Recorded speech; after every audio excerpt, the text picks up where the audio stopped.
speech. This day is most important day and for all of you because on this in 1947 we got independence from the British rule. Friends, our great freedom fighters like Mahatma Gandhi, Pandit Jawaharlal, Lakshman Naik, Lal Lajpat Rai, Bhagat Singh, Subhash Chandra Bose, Rani Lakshmibai and many other devoted their entire life for the independence of our country. ଦେଶର ସମ୍ପଦ ବାଣିଜ୍ୟ ଦ୍ରବ୍ୟ ହରିଣୀ କରିଛନ୍ତି, ପ୍ରଜାମାନଙ୍କର ଉପରେ ହତ୍ୟା ଅତ୍ୟାଚାର କରିଛନ୍ତି, ପ୍ରତିବାଦ କଲେ ଲାଠି ପ୍ରହାର, ଗୁଳି ମାଡ଼, ଦେହଛୁଙ୍କ, ଫାଶୀ କଣ୍ଟାରେ ଝୁଲିବାକୁ ପଡ଼ିଛି।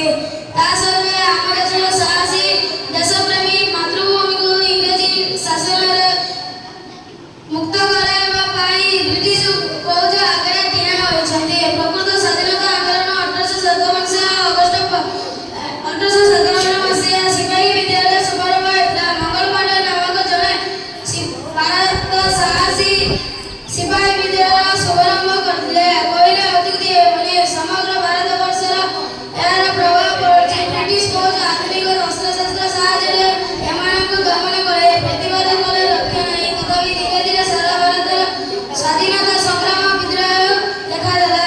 ବହୁ ଦେଶପ୍ରେମୀ ଏଥିଦ୍ୱାରା ଝାସ ଦେଇ କାରାବରଣ କଲେ। ଭଗତ ସିଂ, ଚନ୍ଦ୍ରଶେଖର ଆଜାଦ, ଲକ୍ଷ୍ମଣ ନାୟକ, ଜୟରାଜଗୁରୁ ଇତ୍ୟାଦି ଫାଶୀରେ ଝୁଲି ଶହୀଦ ହୋଇଛନ୍ତି। ଶେଷରେ ନେତୃତ୍ୱ ନେଲେ ମହାତ୍ମା ଗାନ୍ଧୀ ଓ ସୁଭାଷ ଚନ୍ଦ୍ର ବୋଷ, ଯେଉଁମାନେ ଦେଶବାସୀମାନଙ୍କର ସ୍ୱାଧୀନତା ଅଗ୍ନିକୁ ପରିବ୍ୟାପ୍ତ କରିଛନ୍ତି।